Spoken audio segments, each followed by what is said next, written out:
नमस्कार दोस्तों, उम्मीद करता हूँ कि आप सब बहुत ही अच्छे होंगे और परमात्मा की दया से आपके अंदर विवेक की शक्ति बढ़ती ही जा रही होगी। आज दोस्तों बात करेंगे, एक वाणी है, अव्वल अल्लाह नूर उपजाया। काफ़ी मेल्स आ रही थी कि इस वाणी पे सत्संग कीजिए, बहुत अच्छी वाणी है, कबीर साहब की गहरी वाणी है। दोस्तों पहले आपको बता दूं मैं कि ये जो वाणी है इसमें आत्मज्ञान और ब्रह्म ज्ञान दोनों का समावेश है। आपने भावों को पकड़ना है और समझना है कि कहाँ पे ब्रह्म ज्ञान की बात हो रही है और कहाँ पे आत्मज्ञान की बात हो रही है। तो वाणी क्या कहती है? अव्वल अल्लाह नूर उपजाया, कुदरत के सब बंदे। अव्वल अल्लाह नूर उपजाया, कुदरत के सब बंदे। एक नूर ते सब जग उपजया, कौन भले कौन मंदे। अब यहाँ पर विचार करने वाली है बात दोस्तों। वाणी सुन के ऐसा लगेगा कि कितनी सिंपल वाणी है, कि कितना स्पष्ट बताया है कि एक परमात्मा ने सबको बनाया है। दोस्तों थोड़ा सा विवेक लगाना पड़ेगा आपको यहाँ पे। बात बिल्कुल क्लियर, बिल्कुल हर चीज़ समझ में आएगी और आपको पता लगेगा कि कितनी गहराई है इस वाणी में, कितनी गहराई है। जितनी आसानी से ये वाणियाँ बोल दी जाती हैं उससे लाख करोड़ अरब गुना ज़्यादा गहराई रखती है ये वाणी। देखिए वाणी क्या कहती है? अव्वल अल्लाह नूर युपाया, यानी सबसे पहले अव्वल। और अल्लाह होता है आला। आला यानी कि बहुत ही अच्छा, आला दर्जे का। अव्वल अल्लाह नूर उपाया, सबसे पहले अल्लाह ने एक नूर उपाया। नूर उपाया मतलब एक ज्योत जगाई, प्रकाशित की, एक ज्योत, प्रकाश पैदा किया। अव्वल अल्लाह नूर उपाया, अल्लाह ने सबसे पहले जो प्रकाश पैदा किया, उस प्रकाश से जो आगे है सृष्टि बनी, उसी प्रकाश से आगे कुदरत बनी और कुदरत के सब बंदे। उसी कुदरत, कुदरत का मतलब प्रकृति, उसी कुदरत से आगे सब इंसान, सब जानवर, सब कुछ जो भी आपको दिख रहा है वो बना। एक नूर ते सब जग उपजया, कौन भले कौन मंदे। उसी एक नूर से सब कुछ बना, हर चीज बनी। लेकिन हम लोग क्या करते हैं? हम अल्लाह को तो नहीं जान पाते हैं, लेकिन हम नूर को पकड़ के बैठ जाते हैं। हर धर्म आज उस नूर को ही तो पकड़ के बैठा है जो नूर अल्लाह ने बनाया था। जैसे हम लोग क्या बोलते हैं, हमारे जो धर्म है, कि एक नूर सर्वव्यापक, यानी एक वो प्रकाश है जो हर जगह है, वही परमात्मा है, वही अल्लाह है। और क्या बोलते हैं कि God is light, light is God, यानी परमात्मा प्रकाश है। आज बड़े बड़े पंथ चल रहे हैं, वो इसी सिद्धांत पे तो टिके हुए हैं कि परमात्मा कौन है? प्रकाश ही परमात्मा है। उस प्रकाश को हमने देखना है, उसी प्रकाश को देख के हमारी मुक्ति हो जानी है। प्रकाश का एक सागर है, वो परमात्मा है, तुम प्रकाश की एक नन्ही सी बूंद हो। इसी सिद्धांत पर तो बड़े बड़े पंथ टिके हुए हैं। लेकिन बाबा नानक इसको क्लियर कर देते हैं कि वो जो प्रकाश है, वो तो ज्योत है, वो परमात्मा नहीं है, वो कुछ और है भाई। क्या है वो? मन तू ज्योत स्वरूप है, अपना मूल पहचान। यानी कि जो ज्योत स्वरूपी है, जो प्रकाश का पुंज है, प्रकाश रूपी जो अंदर जो दिखाई देता है, वो परमात्मा नहीं, वो मन है। मन ही ज्योत स्वरूप है और दुनिया उसी मन ज्योति स्वरूप को परमात्मा मान के बैठी है। आत्मा मान के बैठी है। अव्वल अल्लाह नूर पाया, ये उस अवस्था की बात कर रहे हैं जब आत्मा भी परमात्मा रूप में थी, जब आत्मा और परमात्मा में कोई भेद नहीं था। उस आत्मा ने ज्योत प्रकट की, उसी को अनुराग सागर में सतपुरुष के द्वारा तेज को प्रकट करना लिखा गया है कि सतपुरुष ने 16 पुत्र पैदा किए, उसमें से जो एक पुत्र था वो तेज था, तेज यानी प्रकाश था। और उसी तेज के कारण ये सारी सृष्टि बनती चली गई, क्योंकि परमात्मा ने सारी शक्तियां उस तेज को देता चला गया और तेज अपने मनमानी करता चला गया। ये एक सांकेतिक ज्ञान है अनुराग सागर में। अब इसी तेज को हमने समझना है कि यही ज्योत, यही जो तेज है, ये कैसे इस सृष्टि को बनाता है। अव्वल अल्लाह नूर उपजाया, यानी पहले आत्मा से तेज प्रकट हुआ, यानी कि आत्मा से मन प्रकट हुआ। उसी मन से आगे संसार बना और उसी संसार से आगे जो प्राकृतिक संसार है उससे आगे जीव बने। मन ही ब्रह्म है जो प्रकट हुआ है आत्मा से। मन ही निराकार है जो प्रकट हुआ है शब्द स्वरूपी आत्मा से। और उसी मन से आगे सृष्टि बनी और आगे सब शरीर बने। तो इसको समझना पड़ेगा। अब मन को पैदा करके, मन को बना के ये आत्मा सुरति के द्वारा उसको ताकत देती है और वो आगे से आगे शरीर बनाता है। कभी स्थूल बनाता है, कभी सूक्ष्म बनाता है, कभी कारण महाकारण केवल हंस बनाता है। और उसी सुरति को मन भटकाता है कि ये वापस शब्द में लीन ना हो जाए, वरना उसकी सारी बनी बनाई दुनिया का नाश हो जाएगा। ये मन जड़ है दोस्तों, लेकिन चेतना को प्राप्त करके ये चेतन हुआ पड़ा है और ये भी इच्छा करके बैठा है कि मेरी दुनिया का नाश ना हो जाए, मेरे 3 लोक का नाश ना हो जाए। इसलिए ये सब जीवों को भटकाता है। लेकिन जो परमपिता परमात्मा है, जो जानता है कि ये भूल कैसे हुई है, दोस्तों वो आके उस सुरती को समझाता है कि तू कहाँ इस मन और इस तन के चक्कर में पड़ी है, दुख प्राप्त कर रही है, तू इसको छोड़। इस जड़ चीज को तूने चेतन किया हुआ है, तू इसको छोड़ेगी तो ऑटोमेटिकली ये मर जाएंगे। मन और तन जब तक पूर्ण रूप से नहीं मरेगा, जब तक ये सुरती वापस नहीं जा पाएगी। और सुरती वापस नहीं जाएगी तो ये जन्म मरण हमेशा ऐसे ही चलता रहेगा। अब आगे क्या बोलते हैं? लोगा भरम न भूलो भाई, खालिक खलक खलक माही खालिक, पूरी रहियो सब ठाई। माटी एक अनेक भांति कर साजी सिरजन हारे, ना कछु पोच माटी के भांडे, ना कछु पोच कुम्हारे। अब देखिए कितनी क्लियर बोला है यहाँ पर वाणी में, कितना साफ बताया है। लोगा भरम न भूलो भाई, कहते हैं हे मेरे भगत भाइयों, भरम में मत पड़ना, किसी भरम में पड़ने की जरूरत नहीं है। खालिक खलक खलक मही खालिक, पूर रहियो सर्व ठाई। अब यहाँ पे जो है ये देखो ब्रह्म ज्ञान की बात चल रही है। यहाँ पे इसको समझना पड़ेगा, क्योंकि जहाँ पे आत्म ज्ञान और जहाँ पे ब्रह्म ज्ञान आता है वहाँ पर वाणी चेंज हो जाती है। अब यहाँ ब्रह्म ज्ञान की बात हो रही है कि खालिक खलक खलक मही खालिक, कि जो ब्रह्म है, जो इस सृष्टि को पैदा कर रहा है, वो जो नूर है, नूर की बात चल रही है यहाँ पे, कि नूर से जो पैदा हुई दुनिया, वो नूर उसी में ही बैठ गया आके।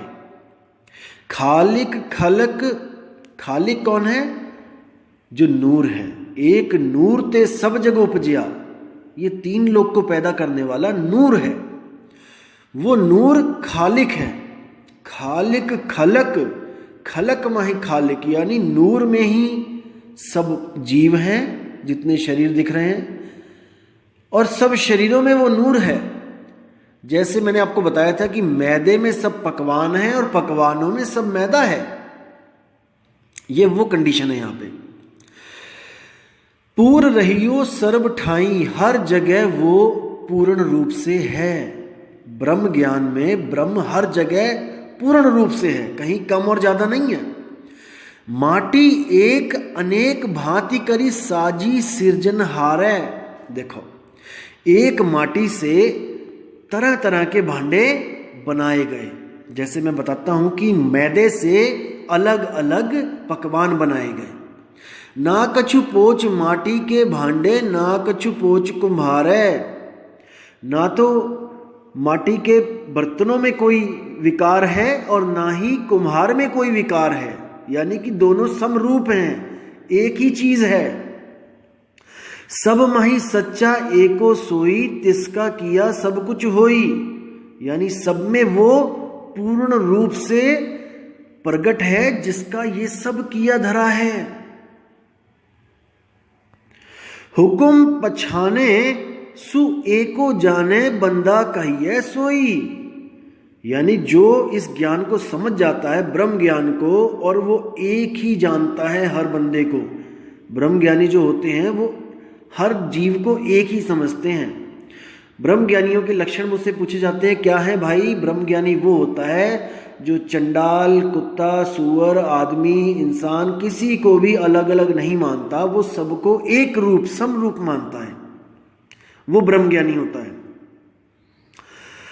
तो क्या कहते हैं कि अल्लाह अलख न जाई लखिया, गुरु गुण दिता मीठा, कह कबीर मेरी शंका नासी, सर्व निरंजन डिठा। यहां पर देखो कितना क्लियर बोला है कि अल्लाह अलख न जाए लखिया,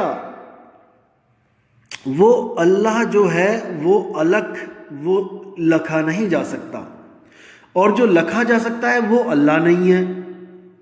इसको समझना पड़ेगा दोस्तों, जो अल्लाह है वो लखा जा नहीं सकता, इन आंखों से उसको देख नहीं सकते, और जो इन आंखों से हम देख सकते हैं वो अल्लाह नहीं है, वरना वो अलग नहीं है। जो लखा गया वो अलग कैसे है? अलग नहीं लखा जाता है और प्रकाश लख लिया जाता है। जो प्रकाश है जो अल्लाह से पैदा हुआ था वो लखा जा सकता है। आप मेडिटेशन करो, आप ध्यान लगाओ, आपको अंतर में प्रकट होगा, प्रकाश ही प्रकाश प्रकट होगा और आप उसको देखोगे। लेकिन दोस्तों वो परमात्मा नहीं है, वो परमात्मा के द्वारा पैदा हुआ जड़ प्रकाश है। जैसे 100 वाट का बल्ब अगर बाहर की तरफ देखेगा तो उसको प्रकाश दिखाई देगा, और वो खुद को ना जानने के कारण प्रकाश को मान लेगा परमात्मा, प्रकाश को मान लेगा कोई अपने से अच्छी बड़ी चीज। तो ये भ्रम है दोस्तों, वो प्रकाश उसी से निकल रहा है, उसी के द्वारा प्रकाश निकल रहा है, और वो अपने स्वरूप को ना जानने के कारण अपने से निकले हुए प्रकाश को परमात्मा मान के बैठ रहा है। इसी तरह बोला गया है कि मन तू ज्योत स्वरूप है। ये जीव को समझाया गया है कि जो मन है, हे जीव, जो तेरा मन है वो ज्योति स्वरूप है, लेकिन तू इसके चक्कर में मत पड़, तू अपना मूल पहचान, तू अपने आप को पहचान ले। तू ज्योति स्वरूपी नहीं है, तू शब्द स्वरूपी है। यहां पे 2 स्वरूप हैं, एक ज्योति स्वरूप और एक शब्द स्वरूप। शब्द स्वरूप क्या है? वो हमारी सुरत है, शब्द स्वरूपी सुरति है, और शब्द स्वरूपी ही आत्मा है। क्योंकि आत्मा और सुरति एक ही चीज हैं, एक ही चीज के दो रूप हैं, इसलिए वो एक ही रूप है। भ्रम से, भ्रमवश सुरति अपने शब्द स्वरूप से अलग हुई है, भ्रमवश, इसलिए वो आत्मा कहला रही है। और जिस शब्द से उसकी सुरति अलग नहीं हुई है वो परमात्मा कहला रही है। बिल्कुल सिंपल, बिल्कुल साफ। जिस शब्द से उसकी सुरति अलग हो गई और वहां से मन प्रकट हुआ और वहां से सारा जहां प्रकट हुआ, वो सुरति आत्मा कहलाई। और जो शब्द से अलग नहीं हुई, शब्द में ही रमी हुई है, वो मूल सुरति जो केवल हमें समझाने के लिए आती है, वो परमात्मा कहलाई। तो क्या कह रहे हैं साहिब कि खालिक खलक खलक मही खालिक, यानी इस दुनिया को बनाने वाला जो ब्रह्म है वो हर वस्तु में समान रूप में बैठा है, हर जगह है वो। तो कहते हैं अल्लाह अलख न जाई लखिया, गुर गुड़ दीना मीठा, और कहे कबीर मेरी शंका नासी, सर्व निरंजन डीठा। अब देखो कबीर साहब को शंका तो कोई थी नहीं, पहली बात ये हमें समझाने के लिए बता रहे हैं कि मेरी शंका नाठी, यानी कि जो मैं सबको अलग अलग समझता था, एक अज्ञानी जीव के बारे में बात कर रहे हैं कि मैंने जब ज्ञान दिया लोगों को तो उनकी शंका नाठी, उनकी शंका खत्म हो गई कि वो मुझ में है कि वो तुझ में है। ब्रह्म ज्ञान हर जगह है, ब्रह्म हर जगह समान रूप में स्थित है, उसी को निरंजन बोला गया है। निरंजन यानी कि जो माया से निर्लेप है। निर मैंने निर्लेप, अंजन मैंने माया। तो ब्रह्म को भी निरंजन कहा जाता है, क्योंकि आप देखोगे जैसे जो मन है, मन दो प्रकार के हैं, एक पिंडी मन, एक ब्रह्मंडी मन। जो पिंडी मन है वो आपको हमेशा उलझा के रखेगा, आपके पिंड को दौड़ा के रखेगा, आपके शरीर को भगाए रखेगा। एक वो पिंडी मन है जो इच्छाएं खत्म नहीं होती जिसकी। और ब्रह्मंडी मन क्या होता है? जो ब्रह्म रूप होता है, जो स्थिर हो जाता है, जो जीव को धोखा देने के लिए ऐसा स्थिर हो जाता है, शून्य हो जाता है कि जीव को लगता है, सुरत को लगता है कि बस अब मैंने प्राप्त कर लिया परमात्मा को। अब ये पानी बिल्कुल हिल नहीं रहा है, स्थिर हो चुका है, यानी शायद यही परमात्मा, यही सहज रूप में मुझे परमात्मा मिल गया है। और उसी रुके हुए पानी में जब सुरति अपने प्रकाश को देखती है तो समझती है कि बस अब मुझे वो प्राप्ति हो गई जिसके लिए मैं युगों युगों से भटक रही थी। लेकिन दोस्तों यही उस ब्रह्म, उस मन का छलावा है। वो चलता हुआ पानी भी ब्रह्म है और वो रुका हुआ पानी भी ब्रह्म है। उसमें सुरति अपने प्रतिबिंब को देखती है और भटक जाती है। हमने ये ज्ञान समझना है कि जो देख रहा है वो कौन है, जो उस प्रकाश को देख रहा है वो कौन है। जब तक वो स्वयं को नहीं प्राप्त करेगा, स्वयं का ज्ञान नहीं प्राप्त करेगा, तब तक वो किसी ना किसी चीज को देखता ही रहेगा। जो दिखता है वो दृश्य है और जो देखता है वो दृष्टा है। दृष्टा का जो अब अपना, दृष्टा को जब अपना स्वयं का ज्ञान होगा कि मैं कौन हूं, तब उसको असल में मुक्ति मिलेगी। जब वो हर चीज को दृश्य समझकर नकारने लगेगा, जब हर चीज को वो दृश्य समझेगा, तब उसको समझ में आएगा कि हर दृश्य से अलग मैं दृष्टा हूं। केवल इतना समझने से मुक्ति नहीं मिलेगी कि मैं दृष्टा हूं और सामने दृश्य है और जो भी दृश्य आएगा मैंने उसमें नहीं उलझना है। इससे मुक्ति नहीं मिलेगी दोस्तों। जो दृष्टा है उसका स्वरूप क्या है, वो कैसे दृश्य और दृष्टा भाव से अलग होगा।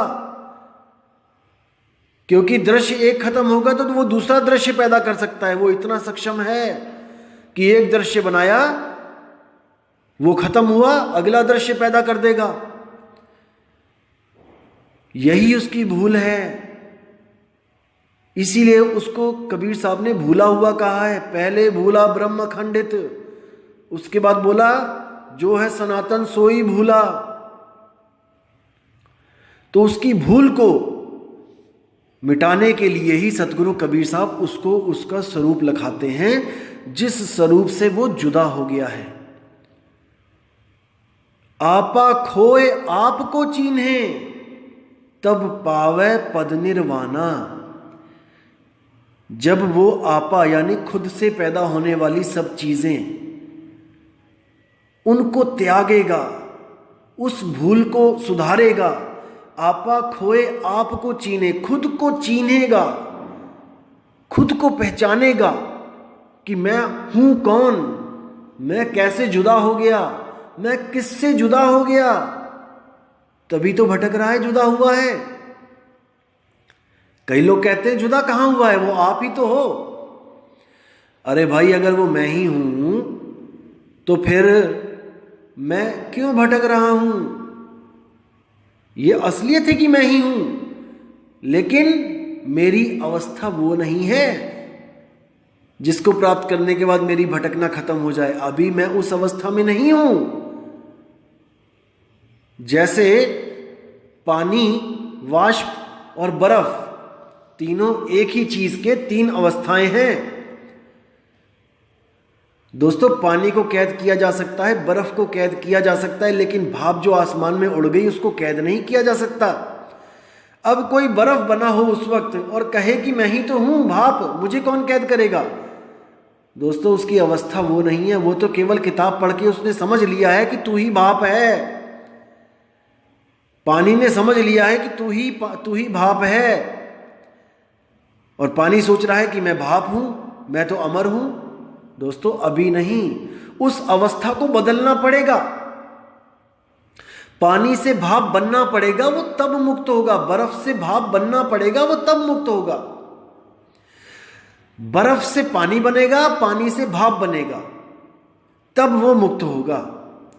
बर्फ क्या है? जड़वत शरीर है। जब तक शरीरों का भाव है आपका कि मैं एक शरीर हूं, तब तक आप जड़वत बर्फ हो, आप बंधन में हो। और बर्फ जब पानी में पिघल जाती है, तब आपका क्या भाव होता है कि मैं ब्रह्म स्वरूप हूं, मैं निराकार हूं, मेरा कोई आकार नहीं है। बर्फ का आकार होता है, कोई चौरस होती है, कोई त्रिकोण में बर्फ होती है, कोई आइसक्रीम के शेप में। जिस शेप में बर्तन होगा, बर्फ वही शेप पकड़ लेगी। तो जब बर्फ पिघल जाएगी, पानी का स्वरूप हो जाएगा, तब आपका भाव जो होगा कि मैं ब्रह्म स्वरूप हूं, उसमें भी आप मुक्त नहीं हो। तब भी आप मुक्त नहीं हुए, क्योंकि पानी कभी भी बर्फ धारण का रूप धारण कर लेगा। आपने देखा है, पानी ही बर्फ बना देते हैं, बर्फ का ही पानी बनाते हैं, पानी से ही बर्फ बनाते हैं, बर्फ से ही पानी बनाते हैं। दोनों बंधन में हैं। हम उसको फ्रिज में रख सकते हैं दोनों को, लेकिन अगर एक बार पानी अपने स्वरूप को पकड़ ले और वो भाप रूप में चला जाए, तो दोस्तों वो किसी के हाथ नहीं आता। ये उदाहरण है। कई लोग कहेंगे कि बादल से भी बरस जाएगा, वो बात अलग है, वो उदाहरण है, जस्ट एक उदाहरण है। वो जड़ वाला पानी तो बरस जाएगा, जो तत्वों वाला पानी है वो तो बरस जाएगा, लेकिन इस आत्मा की जो, इस सुरती की जो शुद्ध स्वरूप जो चेतना है, जो एक बार अगर वहां पहुंच गई, उस चेतना ने उसको समझ लिया, जान लिया अपने स्वरूप को, तो वो दोबारा नहीं भटकेगी। क्योंकि वो तत्व नहीं है भाई, वो चेतन है, वो जीवित है, वो समझदार चेतना है, वो जीवित चेतना है, वो दोबारा नहीं भटकेगी। उसको रास्ता मिले तो सही एक बार, उसको युगों युगों से रास्ता ही नहीं मिल रहा है। दिक्कत यहां पे आ रही है, रास्ता नहीं मिल रहा है, इसलिए वापस दुनिया में आ रही है बार बार। एक बार रास्ता मिल गया तो दोबारा नहीं आएगी, यहां पे गारंटेड है। तो इसलिए कहते हैं कि ऐसा गुरु मिल जाए जो एक छुड़ाए एक लखाए, नकली स्वरूपों को छुड़वा दे, दृश्यों को छुड़वा दे और एक लखाए, अपने निज स्वरूप को लखा दे, ताकि वापस इस दुनिया में आना जाना खत्म हो जाए। तो दोस्तों इसी के साथ ही मैं अब आपसे विदा चाहूँगा और बहुत ही जल्दी एक और ऑडियो के साथ आऊँगा जिसमें आपको मैं बताऊँगा कि कैसे आत्म स्वरूप को भूल जाने के कारण ये सारा जो भी है दुविधा पड़ी है और कैसे उस आत्म स्वरूप को जानने के बाद ही हमारी हर दुविधा खत्म हो जाएगी। तो दोस्तों इसी के साथ मैं अब विदा चाहूँगा। जय गुरु बंदी छोड़ कबीर साहेब, जय गुरु बंदी छोड़ मदन साहेब, जय जय गुरु बंदी छोड़ बैराग साहिब जी की सदा ही जय हो। साहिब बंदगी सतनाम।